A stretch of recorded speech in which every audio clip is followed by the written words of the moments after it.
हो जाएगा। ऐसा करना ही चाहिए। मानसिक सेवा में कोई पैसा तो लगता नहीं, 5 मिनट बैठ करके सब कोई कर सकता है, ठाकुर जी को अच्छा अच्छा भोग लगा सकता है। एक बार पूज्य श्री विठल नाथ जी से किसी धनी मानी जो बहुत कंजूस था, उसने कहा हमारा एक पैसा ना लगे और ठाकुर जी प्रसन्न हो जाए, ऐसी कोई पूजा बताओ।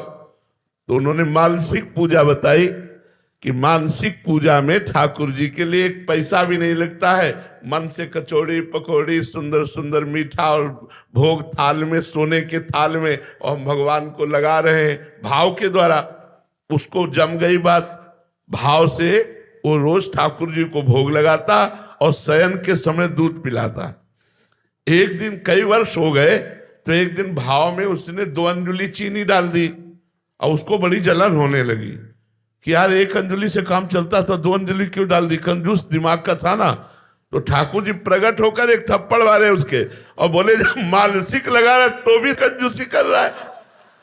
तो ठाकुर जी ने उसकी सेवा स्वीकार की और प्रकट होकर के उससे विरोध में एक चपत लगाई और कहा मानसिक भोग लगा रहा है, तेरा क्या जा रहा है, फिर भी तू जल रहा है कि 1 अंजुली चीनी ज्यादा हो गई। तो मानसिक सेवा ठाकुर जी बहुत जल्दी स्वीकार करते हैं और इसमें किसी भी प्रकार का बाहरी कोई वस्तु की आवश्यकता नहीं। आप सुंदर सुंदर भोग लगा सकते हैं, सोने की थाली, चांदी की कटोरी और विविध प्रकार के पदार्थ, और सामने ठाकुर जी अपने हाथ से उनको पवा रहे, ठाकुर जी मुस्कुरा रहे। ऐसा 5 मिनट 10 मिनट अगर करोगे तो ये सिद्ध पूजा है, इसका फल अवश्य प्राप्त होता है जी।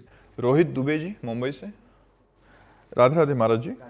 महाराज जी, आपने बताया था कि किसी को भी भाग्य से भगवत प्राप्ति नहीं होती, फिर कुछ ही लोगों में आध्यात्मिकता में रुचि काफी प्रारंभिक अवस्था में अपने आप कैसे होती है? ये क्या पूर्व जन्म के कुछ शुभ कर्मों का फल है? सत्संग, मति कीरति गति भूति भलाई, जब जे जतन जहां जे पाई, सो जानो सत्संग प्रभाऊ, लोकों वेदन आनो पाओ। अगर कभी किसी को भगवत मार्ग में रुचि हुई है तो संत संग से हुई है, उसकी वाणी उसका संग है। अब आप हमारे पास आज आए हैं, लेकिन आप हमारी वाणी बहुत पहले से सुन रहे हैं, तो वो आपको सुधार करेगी, वाणी आपको सुधार करेगी।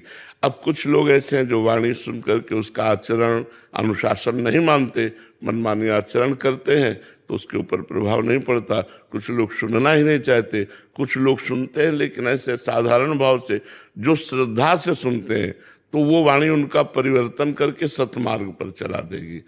सबका इसमें प्रवेश हो सकता है, लेकिन सब अपना प्रवेश नहीं चाहते। कुछ लोग तो डरते हैं संतों की वाणी सुनने से, अगर सुनेंगे तो शराब छूट जाएगी, मांस छूट जाएगा, गंदे आचरण छूट जाएंगे। कुछ लोग सुनकर भी अनादर कर देते हैं, कोई सुनकर उसे अंदर स्वीकार करते हैं, वो सतमार्ग पर चल देते हैं। तो इसमें भाग्य नहीं, इसमें संत संग है। मति कीर्ति गति भूति वैभव भलाई, जहाँ जिसको कुछ प्राप्त हुआ है वो सत्संग से प्राप्त हुआ है, ऐसा शास्त्रों का मत है, ऐसा शास्त्रों का कहना है। तो अपने आप रुचि नहीं हुई, भगवत रुचि हाँ कृपा से होता है। बिनु हरि कृपा मिले नहीं संता, और संतों के संग से भगवत मार्ग प्रकाशित हो जाता है। जैसे आपके जीवन में आया कि आप 13 वर्ष की अवस्था में, उस समय संग भी नहीं था, तो वो पूर्व जन्म का भजन, पूर्व जन्म का भजन, पूर्व जन्म का जो भजन था, अब वो जो कुछ बकाया रह गया था उसको पूर्ण करने के पहले ही आयु पूर्ति हो गई, तो भगवान ने नया जन्म दिया और बचपन से ही भजन में लगा दिया। तो ये बात हो। हाँ, जैसे कुछ बच्चे ऐसे घरों में पैदा होते हैं जिनमें भगवत ये पूर्व जन्म के भजनानंदी होते हैं, पूर्व। अब जैसे हमारे घर में एक ऋषि कुल का माहौल था। प्रातःकाल 4 बजे सबका उठ जाना, नहा धोकर संध्या बंदन अर्घ पात्र आदि देना, फिर अपने कार्य में जाना, भगवान को अर्पित करके भोजन पाना। बच्चों को शुरू से सब ये सिखाया गया था, तो हम लोगों को सिखाया गया था। तो एक ब्रह्म ऋषि कुल में जन्म हुआ तो वातावरण एकदम भागवतिक, मोहल्ले में प्याज लहसुन नहीं आता था, घर की तो बात जाने दो, कोई व्यसन नहीं, कोई नशा नहीं, सब भागवतिक। पिताजी हल जोतने जाते थे तो एक झोला रखते थे जिसमें गुरु जी की पादुका, गीता जी, रामायण जी, चाहे 11 बज जाए पानी मुख में नहीं जाएगा जब तक गीता रामायण का पाठ करके गुरु जी का चरणोदक नहीं लेंगे। ऐसे नियमावली से पुष्ट घर में जन्म हुआ तो बचपन से ही तो पूर्व जन्म का भजन का योग बचपन से ही भगवान के मार्ग में अग्रसर कर दिया। तो ये है। और कुछ ऐसे बच्चे भी देखने को मिलते हैं जिनके घर का माहौल शराब मांस आदि का सेवन होता है, बट वो आपके सत्संग सुना। क्या ये सत्संग सुनने तक की यात्रा है कि उनको सत्संग का संयोग कब बैठा, ये भी कोई उनका भगवान की कृपा, बिनु हरि कृपा मिले नहीं संता। भगवान की कृपा उस जीव पर हो गई और साधु बड़े बड़े अत्याचारी दुराचारियों को संतों का संग मिल गया तो महात्मा बन गए। तो संत संग से परिवर्तन। भगवान की कृपा का भी संयोग कब बैठता है, कब और किसे कब कैसे हो जाता है? न जाने कौन से गुण पर दया निधि रीझ जाते हैं, अब ये कहा नहीं जा सकता। ये नहीं कहा जा सकता कि इस पर क्यों रीझ गए। जिसमें बुराइयां ही बुराइयां दिखाई दे रही हैं उस पर भी भगवान रीझ गए। उसकी बुराइयां देखकर रीझ गए, दया आ गई और उसको साधु संग दे दिया, वो महात्मा बन गया। तो ये नहीं कहा जा सकता कि भगवान किस पर कब रीझ जाए। हाँ, ये तो भगवान ही जान सकते किस पर कब रीझ जाए, कब दया। देखा कि भटकते भटकते अनेक जन्म हो गए तो भगवान उसको चांस दे देते, चलो साधु संग में चलो, भगवान के धाम में चलो, नाम जप करो, लीला गायन सुनो। ऐसा भगवान रुचि पैदा कर देते हैं। चित्तहरणी शरण जी, राधे राधे महाराज जी।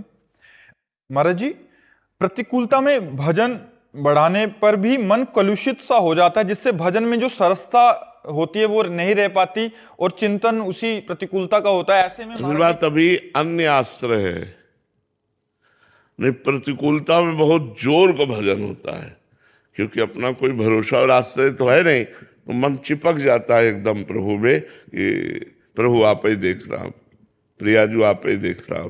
अन्य आश्रय होने पर ऐसा होता है, अपने कोई संबंधी का आश्रय, अपना धन का आश्रय, अपनी बुद्धि का आश्रय, अपने बल का आश्रय, कहीं न कहीं। नहीं तो सुनेरी मैंने निर्बल केवल राम। जिस समय हम अपने को केवल भगवान के आश्रित रखते हैं तो अनुकूलता में तो आनंद में भजन होता ही है, प्रतिकूलता में और आनंद में भजन होता है, क्योंकि केवल भगवान का भरोसा होता है और केवल भगवान का ही चिंतन रहता है। एक अनुकूलता में तो थोड़ा भूल भी सकते हैं, लेकिन प्रतिकूलता में नहीं भूल सकते। प्रतिकूलता में तो हर समय कहाँ से कब कौन सी विपत्ति आ जाए भगवान आप ही देख सकते हो, आप सर्वशक्तिमान हो, आप ही रक्षा कर सकते हो। राधा राधा राधा राधा राधा हर समय स्मरण चलेगा। इसमें एक वो था, जैसे जो साधक जन आश्रित हैं, जो मतलब उनको ऐसा दृढ़ भरोसा है कि मेरे ठाकुर जी, मेरे गुरुदेव जो भी परिस्थिति दी है, बट अंदर एक प्रेरणा हुई कि चलो यार इससे मिल लेते हैं जाके, ये अमुक आदमी।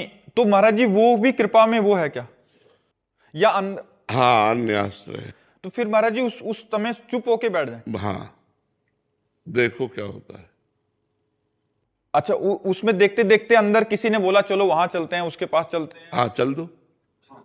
आपने संकल्प नहीं किया, लेकिन किसी ने कहा कि यार ऐसे से ऐसा कर लेते, तो भगवान का विधान है। भगवान की तरफ देखे, उस समय तुरंत भगवान की तरफ देखे कि हे प्रभु, यदि आपका विधान है ऐसा तो चल कदम हमारे बढ़े, अगर आपका विधान नहीं है तो मैं नहीं चलूं। तुरंत आपका संदेश होगा चलो। कोई भी कार्य करने के पहले भगवान से, कोई भी मानव अनन्यता, मतलब आपकी हर वृत्ति भगवान में जानी चाहिए। तो प्रतिकूलता बहुत अमृत है, यद्यपि संसार में बड़ी कड़वी लगती है, लेकिन निश्चित हमने जीवन में देखा है जब जब प्रतिकूलता आई तब तब उन्नति हुई, अध्यात्म की उन्नति हुई है। और असलियत में यहाँ कौन अपना है, प्रतिकूलता में ही समझ में आता है। अपना दिमाग, अपना धन, अपनी संपत्ति, अपना मित्र, अपना संबंधी, अपना परिवार। जब मनुष्य अनाथ हो जाता है अंदर से, तब नाथ अनाथन हित समर्थ मोहन श्री राधा, फिर सारी बागडोर प्रिया प्रीतम उसके हाथ की ले लेते हैं, लाओ मैं संभाल रहे हूं। पर अनाथ हुए बिना नहीं। अगर कोई है आपका तो अभी बात नहीं, कोई नहीं। ये तब पता चलेगा जब भारी विपत्ति में मन की तरंग देखो किधर जा रही है। केवल प्रिया प्रीतम के चरणों में बस बैठ जाओ चुपचाप, अब देख लेना, इतना भारी मंगल होगा, इतना आनंद होगा कि आप देख लेना। चाहे वो मृत्यु भी हो तो महोत्सव बन जाएगी, आखिरी मृत्यु होगी और